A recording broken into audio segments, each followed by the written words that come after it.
Um crime sem mágoas. Matamos pelo perigo e pelo prazer de matar. E estamos vivos, maravilhosamente vivos. Esta frase muito macabra é talvez um dos pontos mais altos do filme que nós vamos discutir aqui hoje no nosso Nafta Cine.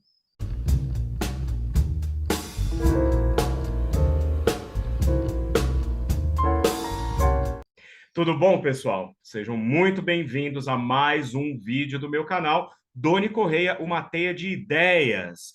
Este canal que é conduzido por mim, seu anfitrião, Doni Correia, mestre e doutor em Estética e História da Arte, membro da Associação Brasileira dos Críticos de Arte, a ABCA, e da Associação Brasileira dos Críticos de Cinema, a Abracine. Antes de mais nada, eu já tenho que pedir para você fazer aquele ritual todo que não vai lhe tomar mais do que 10 segundos, que é inscreva-se aqui embaixo no canal, se não está inscrito, não está inscrita, deixe o seu joinha neste vídeo agora, nesse momento, senão você vai esquecer depois. Também compartilhe muito, também assine a badalha sineta, melhor dizendo, que está aí para você receber as notificações e comente muito aí embaixo para que o algoritmo seja devidamente educado e a nossa teia de ideias vá se expandindo cada vez mais. Bom, como vocês viram aí no nosso card da Thumb, né? Hoje nós vamos falar novamente aqui no Naftacine do nosso querido Alfred Hitchcock, o mestre do suspense. Eu já falei dele aqui no Naftacine, quando comentei um filme dele que está, disse, totalmente perdido ou ainda não foi reencontrado, não é? Mas hoje nós vamos falar de um dos filmes dele que está aí na filmografia canônica dele e também na filmografia canônica de qualquer cinéfilo que procura conhecer cada vez mais os meandros aí do cinema em sua estética e em sua história. Eu estou falando de Festim Diabólico, filme realizado em 1948, primeiro filme colorido que o Hitchcock dirigiu e também o primeiro filme da produtora Transatlantic Pictures, que é a produtora fundada pelo Alfred Hitchcock, ali na virada de 1947 para 48, quando ele se tornou patrão de si mesmo, né? Ele se tornou o produtor da própria obra. Mas para contextualizar essa caminhada do Alfred Hitchcock até esse filme importante, para a gente conversar sobre ele, que tem algumas questões bastante inovadoras, inclusive dentro do próprio escopo da obra Hitchcockiana, a gente precisa lembrar que no final da década de 40, o Hitchcock ele já havia se tornado aí um dos grandes mestres do cinema. Né? Ele estava em estado de graça em 1948, havia ido para os Estados Unidos, ele que nasceu na Inglaterra, não é? E fez aí durante os anos 20 e os anos 30 uma brilhante carreira no cinema britânico, por isso se tornou conhecido e no final dos anos 30 foi convidado a ir filmar em Hollywood pelo grande produtor David Selznick, que vocês vão lembrar aí deste nome, principalmente pelo filme E o Vento Levou, que é talvez a obra dele aí mais reconhecida, né? Quer dizer, como produtor, ele era aquele produtor no estilo tradicional hollywoodiano, né? O dono do filme, aquele que manda soltar, manda prender, manda trocar o diretor, manda trocar a história, enfim, o cara que mandava nos filmes que produzia. E essa relação entre o Hitchcock e o Selznick, embora no primeiro momento tenha aparecido talvez uma das grandes parcerias da história do cinema até aquele momento, se provou, na verdade, um tanto amarga, né? Porque o Selznick era extremamente controlador e obsessivo, e o Hitchcock, naquele jeitinho dele introvertido, britânico, não é? Também era uma pessoa que chegava à beira da intransigência em muitos aspectos. Então, o gênio dos dois aí acabaram se chocando, né, esses gênios que de vez em quando aparecem aí na arte, né, em todos os campos, acabaram se chocando e causando bastante ruído, não é? E isso não necessariamente afetou a qualidade dos filmes do Hitchcock, mas afetou a maneira como ele estava acostumado a trabalhar com liberdade na Inglaterra, e ele já não tinha mais essa liberdade nos Estados Unidos. Em 1948, o Hitchcock já tinha clássicos para dar e vender de baseada, né? Começando com Rebecca, que é o primeiro filme dele nos Estados Unidos, e aí depois vem Correspondente Estrangeiro, e tem muitos outros, né? Interlúdio, Quando Fala o Coração, Suspeita, O Sabotador, né? A Sombra de uma Dúvida, enfim, o Hitchcock construiu ali ao longo daquela década de 40 uma sólida carreira. E chega em 1948, ele se vê livre dos contratos de estúdio e, portanto, funda a produtora Transatlantic Pictures para poder produzir os seus próprios filmes e ter, assim, a liberdade que ele tanto almejava nos Estados Unidos, aquela mesma liberdade que Malemar ele também tinha na Inglaterra, embora submetido a produtores também, mas muito mais liberdade. E aí ele resolve adaptar uma peça chamada Rope. Rope, em inglês, significa corda. E esse título, corda, né, ele é muito simbólico para esse filme, como eu vou falar daqui a pouco, que a tradução para o português festim diabólico acaba não dando conta, né? Porque corda, no sentido geral do filme, como vocês vão ver, não é somente um objeto, que também é importante aqui para a história. Essa peça, Festim Diabólico, havia sido um grande sucesso nos palcos e o Hitchcock então pretendia levar para as telas essa história, né? A história de dois jovens, o Brandon e o Philip, que dividem um apartamento em Manhattan, um belo apartamento, são dois jovens assim de uma estirpe abastada, o Philip é músico, pianista, o Brandon tudo leva a crer que é ali uma espécie de empresário ou um agente ali, não é? E esses dois rapazes que estão ali provavelmente na casa dos 20 e tantos, né? Ou talvez no começo dos 30 anos aí, eles são pessoas que têm um entendimento muito particular, muito peculiar da moral e da ética na sociedade daquele momento. Eles acreditam que existem pessoas na sociedade que são melhores que outras e, portanto, assim, por um ato meio que da natureza mesmo, né? E essas pessoas que são melhores ou que têm condições intelectuais melhores do que aqueles que são pobres, coitados, têm o direito de ingerir, inclusive, na existência dessas pessoas que são consideradas inferiores. O que o filme quer dizer com isso? Esses dois personagens escolhem cometer um ato, né, criminoso, inclusive, para provar essa tese, que é atraindo para o apartamento deles um amigo, né, um antigo amigo já de escola, desde a época que eles estavam no colégio, que é o David Kentley, né, o personagem aí que aparece só no comecinho do filme para a gente entender qual que é a pegada, o que, que vai acontecer dali para frente. E é um jovem que está lá noivo de uma moça, né, uma moça que inclusive já teria namorado o próprio Brandon, depois a gente vai saber disso, né? Resolvem atraí-lo para o apartamento e matá-lo. Então, quando o filme começa, nós já entendemos que esses dois assassinaram esse rapaz, o David, porque depois da cena de créditos, a gente é levado pela câmera muito sofisticada do Hitchcock, né, para dentro do apartamento, e ali nós vemos o David sendo enforcado.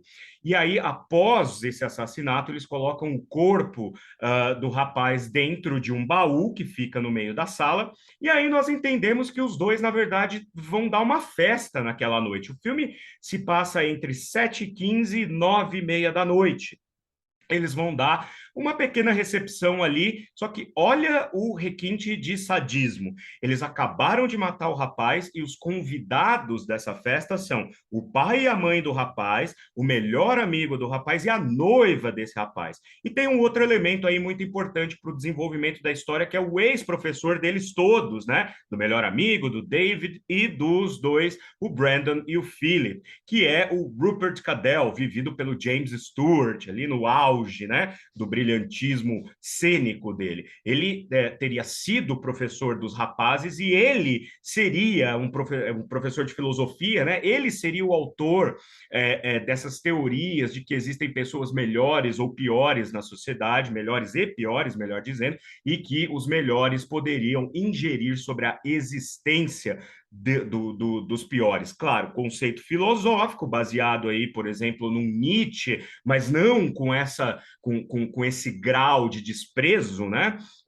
pelas pessoas. Então, um professor de filosofia que teria, de alguma forma, passado para esses rapazes um conhecimento que foi distorcido na cabeça do Brandon e do Philip. Bom, tudo acontece ali, né, dentro desse apartamento dos dois, ao longo desse intervalo que eu falei, 7h15, mais ou menos, até mais ou menos 9h30 da noite, e nós vamos vendo uma sucessão de situações que a todo momento nos põem, assim, naquela posição de um voyeur, né, alguém que está preso pelo suspense criado pelo fato de que nós sabemos o que aconteceu, mas os personagens não. Isso é muito presente na narrativa Hitchcockiana, né? Nós, espectadores, sabemos tudo o que aconteceu, mas os personagens não sabem. Então, nós estamos naquela posição de ficarmos ali bastante tensos com o que vai acontecer. Essa é a essência do suspense, segundo Alfred Hitchcock.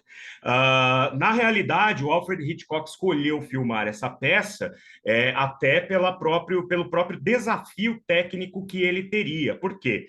Esse filme, embora ele não tenha sido filmado de um take só, ele é montado de maneira que nós tenhamos a impressão de que nós estamos assistindo a uma história que não tem corte, né? Embora, claro, haja ali no meio de algumas cenas um corte ou outro de posição de câmera, mas isso acaba ficando diluído porque o filme é um grande plano sequência.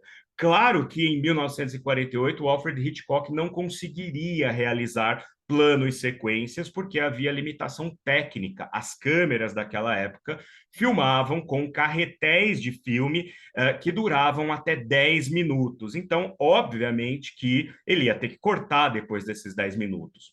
Só que ele então montou ali um plano de filmagem engenhoso em que a câmera fica passeando pelo apartamento, seguindo, né, os personagens no desenvolvimento da história. E quando tá para acabar esses 10 minutos aí, quando os 10 minutos estão para finalizar e para acabar, para trocar de filme, a câmera entra nas costas dos atores, todos eles estão vestindo ternos, então a câmera entra, a tela fica toda escura e tem menos de um segundo, quando volta já tem mais 10 minutos no carretel, né, rolando ali, mais um plano sequência, e dá a nós, como eu falei, a impressão de que o filme é contínuo, né? Obviamente que esse filme, para ser feito desta maneira, representou um grande desafio técnico, como eu falei, que está detalhado aqui nesse livro, Hitchcock Truffaut, né? Esse aqui é o básico, é a cartilha para quem não conhece nada de Alfred Hitchcock e quer se iniciar no trabalho desse diretor de uma maneira sólida, né? Todos os livros que eu menciono aqui no canal estão na lista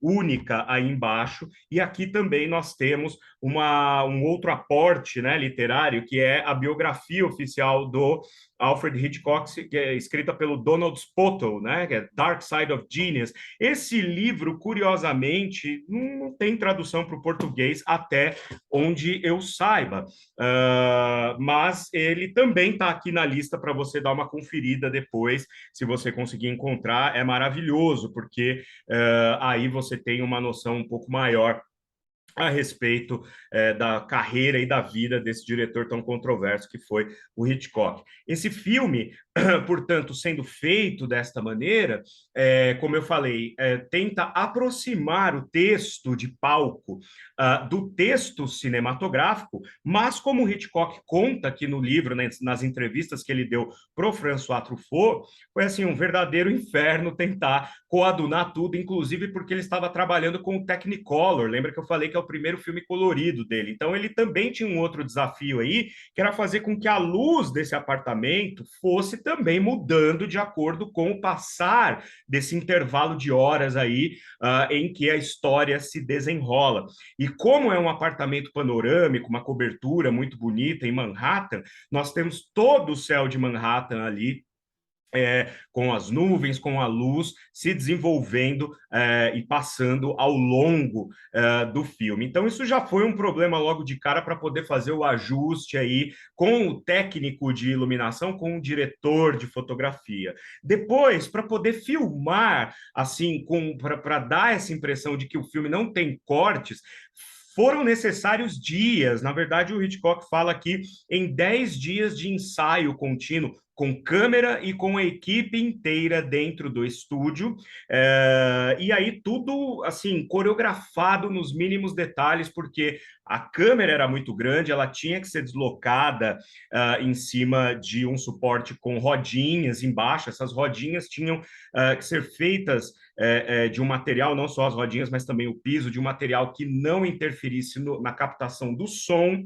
Os técnicos ali, contra-regras e técnicos em geral, precisavam estar muito afinados para o momento de puxar uma parede aqui, uma outra parede ali para a câmera passar. Então foram 10 dias ensaiando, não é? Com o elenco e com a técnica, para poder ficar tudo afinadinho em cada movimento. O Hitchcock sempre foi conhecido pelas suas minúcias, ele tinha um filme inteiro na cabeça quando ele sentava na frente ali do seu estúdio para poder rodar um filme. Então, ele queria tudo muito bem cronometrado, não havia espaço para improvisação. Por isso que depois desses 10 dias de filmagem, ainda foram, de ensaio, ainda foram 18 dias de filmagem, tá? E aí veja, né, que interessante, como cada bloco de filmagem teria 10 minutos. Imaginem vocês que você está lá filmando uma determinada sequência, está lá nos 9 minutos e 50 segundos de filme, o ator ou a atriz erram o texto, então aparece algum técnico no fundo que perdeu aí a sincronia com a equipe e acabou aparecendo, acabou vazando, ou o microfone vazou em cima, pronto, você arruinou um rolo inteiro de filme, tem que voltar tudo para trás. 18 dias filmando exaustivamente cada um desses blocos dentro da narrativa, e ainda por cima, depois mais 10 dias, 8 a 10 dias, refazendo determinadas sequências, porque também houve problema nessa questão da iluminação de fundo, né? Como o filme seria colorido, a fotografia, num primeiro momento, acabou ficando muito amarelada, principalmente na parte do final da tarde, ali, quando o sol já está se pondo. Então, tiveram que refazer tudo isso também. Mas, no fim das contas, o filme saiu exatamente como Hitchcock havia planejado, e é talvez uma das experiências cinematográficas mais revolucionárias daquele momento. Tá? Como eu já falei, tudo isso está esmiuçado aqui no livro Hitchcock Truffaut, e além disso, partindo para questões internas à narrativa, eu havia falado da importância desse nome corda, né? Rope, que é o título original, porque obviamente que o Brandon e o Philip, eles enforcam com uma corda, né? Eles asfixiam o David com uma corda, mas não é só, o título original não faz só alusão ao objeto corda que é usado como arma do crime, mas também metaforicamente pode ser a corda circunstancial que vai ali enrolando esses personagens, porque o professor Rupert Cadell, ele é um cara safo, ele sabe que tem alguma coisa errada ali acontecendo, principalmente porque o Philip, dos dois amigos ali, ele é o mais digamos assim, frágil psicologicamente. Então, de cara, ele já começa a entregar que tem alguma coisa ali acontecendo naquela recepção que não está batendo, porque o David nunca chega, né? Ele vira uma espécie de Godot, né? Quer dizer, ele nunca aparece, já está ali só o cadáver dele. O Philip começa a ficar nervoso, o Brandon, que é bastante frio, né? Ele é bastante centrado naquilo que ele decide fazer, também acaba sendo tomado por esse nervosismo do companheiro dele.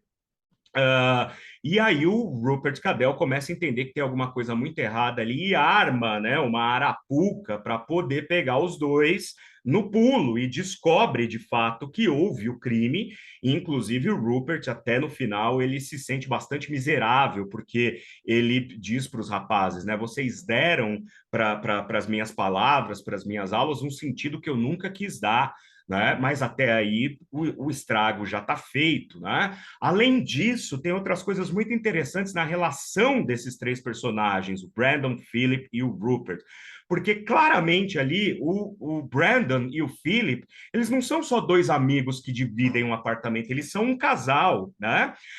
E aliás, a esse respeito, eu sugiro que vocês assistam a um vídeo que é recente de um canal que eu gosto muito e sigo aqui no YouTube, que é o Sociocrônica. Lá tem um vídeo só sobre essa questão da relação dos dois personagens, aliás, dos três, porque o professor fica subentendido que, inclusive, o personagem do James Stewart seria alguém que mais velho, que teria, inclusive, iniciado sexualmente esses rapazes, né?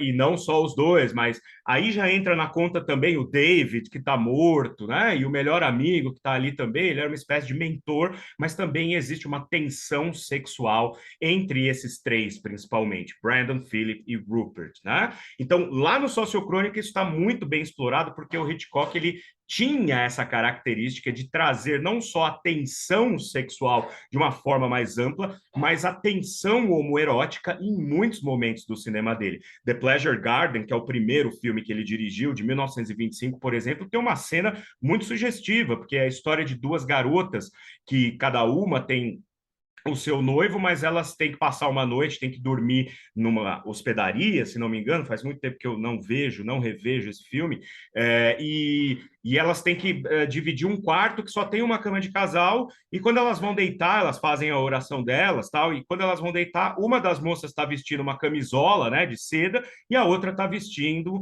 um pijama de flanela, né? Então é muito sugestivo. Também em A Dama Oculta, os dois detetives que ficam lá procurando a senhorinha que desapareceu, que seria uma suposta agente, também tem uma relação bastante velada ali, né? A gente vê isso na construção das cenas, embora não fique muito claro. Trama Macabra, não é? Que é considerado talvez o melhor filme do Alfred Hitchcock de 1951, de novo com o mesmo ator que faz o Philip, o Farley Granger, né? Também tem uma relação, a relação entre ele e o Bruno, né? Que é o Guy Haines e o Bruno, né? São os dois personagens de Trama Macabra. Também existe uma tensão homoerótica entre os dois, que nunca fica exatamente claro. Então, Hitchcock fazia isso assim o tempo inteiro. Lá no canal Sociocrônica, vocês vão poder ter uma dimensão melhor a respeito desse elemento Hitchcockiano aí bastante interessante. Pois então, na época em que o filme Festim Diabólico foi realizado, é interessante porque o Hitchcock fala que, embora ele não goste, né, não gostasse, anos depois revendo o filme, ele não gostava, mas isso também não dá para levar muito em conta, porque o Hitchcock era cheio dessas coisas de falar mal dos próprios filmes, depois ele voltava atrás e trazia elementos interessantes que ele havia sim gostado e que ele se vangloriava por isso. Era o jeito dele, era o humor dele bastante ácido aí aparecendo, né? Ele diz que na verdade, o filme chamou bastante atenção, sobretudo por ser baseado num caso real, né? E é interessante, eu tenho esse livro aqui, que é o The Chronicle of Crime, ó, eu comprei tem uns 20 anos, mais ou menos, na Inglaterra, quando morava em Londres ainda, ó, custou 5 libras e 99 pence, né? No câmbio atual. No Brasil já dá para comprar com 5 libras e 99 um Ford K 2009, quem sabe, né? Mas aqui, por exemplo, nesse livro que conta várias histórias sobre crimes cometidos ao longo de várias décadas aí, né? Nós temos aqui a notícia de dois rapazes que pertenciam a uma casta, né, bastante elevada ali de Chicago. Eram os rapazes Nathan Leopold e o Richard Loeb, de 18 e 19 anos, respectivamente, que eram namorados, tinham uma relação afetiva. e que, por serem rapazes assim, playboys, né? A gente poderia fazer uma adaptação para o nosso tempo e para o nosso estado de coisas no Brasil, tipo agroboys, assim, desses que gostam de bater em mendigo à noite, né? De pôr fogo em índio que está dormindo na rua. Eles eram rapazes ali em Chicago em 1924, que não tinham muito senso moral e ético das coisas. Então, como eram muito ricos, eles gostavam de fazer o que eles achavam que eram assim atos inofensivos somente para se divertir, mas que na verdade era assim, tipo roubar um carro para poder se divertir, depois largar o carro por aí, invadir o campus da universidade, roubar coisas dos outros alunos, vandalizar salas da faculdade onde estudavam, isso de uma maneira despreocupada, achando que tudo ia passar batido.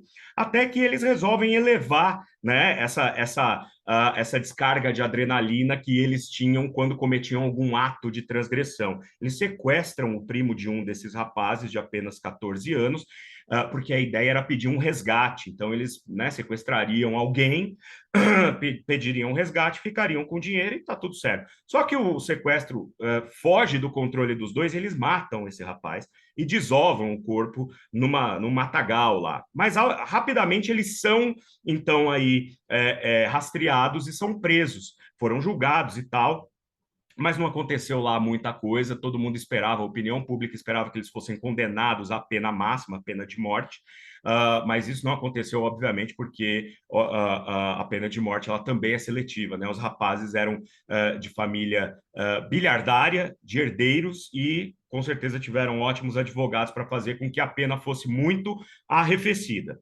Quanto ao Alfred Hitchcock, agora voltando aqui para a cinematografia dele, no ano seguinte ele faria o segundo filme pela Transatlantic Pictures, né, a produtora que ele mesmo fundou, Quando Fala o Coração, que foi um fracasso de bilheteria completa, e ele diz que muito em parte porque ele ainda tentou imitar esses longos planos que serviram muito bem ali para Festim Diabólico, mas que já não ficaram tão bons quando ele tentou transportar para uma outra história. Aí é uma história que se passa na Austrália, no final do século XVIII, com a Ingrid Bergman, Joseph Cotten nos papéis principais aí, né? Atores, um elenco de peso, mas o filme não foi tão bom assim. Mas claro que isso é papo para outro Naftacine, porque o filme envelheceu bem e é um filme belíssimo hoje em dia de se ver e de analisar, né? Porque é que na época a coisa não deu tão certo e hoje em dia o filme acabou se tornando um pouco cult aí, né? Para finalizar, Festim Diabólico foi exibido na televisão brasileira pela primeira vez em 16 de janeiro de 1993. Eu sei porque eu estava lá. Eu era só um adolescente começando minha formação aí na cinefilia e eu me lembro que a Rede Globo exibiu esse filme no comecinho da madrugada, dentro daquela programação de Natal e Ano Novo que eles faziam, né? Todo carnaval, fim de ano, Páscoa, enfim, feriados prolongados, as TVs exibiam filmes clássicos e que não eram exibidos comumente ao longo do ano. E nesse ano, 1993, a Globo resolveu exibir na íntegra, com uma apresentação do diretor Carlos Manga, explicando exatamente esse procedimento técnico da imitação do plano sequência, né? E o mais interessante é que o filme foi exibido, então, na íntegra, e para uma TV aberta isso é absolutamente impensável, né? Porque a TV aberta, ela vive dos intervalos comerciais, do patrocinador, mas Festim Diabólico foi exibido na íntegra para manter esse fluxo imersivo que é o plano sequência. Na época, o Hitchcock teve tanto trabalho para fazer esses planos sequências, e se a gente olhar para 20 anos atrás, um filme como Arca Russa, né, do Alexander Sakurov, a gente vai ver que o cinema digital facilitou tudo. Sakurov filmou com alguns HD externos ali acoplados à câmera, que permitiram a ele que filmasse aí quase 2 horas de filme, tudo muito bem ensaiado, sem precisar ficar cortando e imitando o contínuo, né, de um plano sequência. Tá certo, gente? Espero que vocês gostem de Festim Diabólico. Escrevam aí embaixo se já viram, se ainda não viram, se já assistiram, o que vocês acharam. Também inscreva-se no canal, como eu falei, se já não está inscrito ou inscrita, badalhe a sineta, deixe o seu joinha. Nos vemos no próximo Naftacine. Até mais!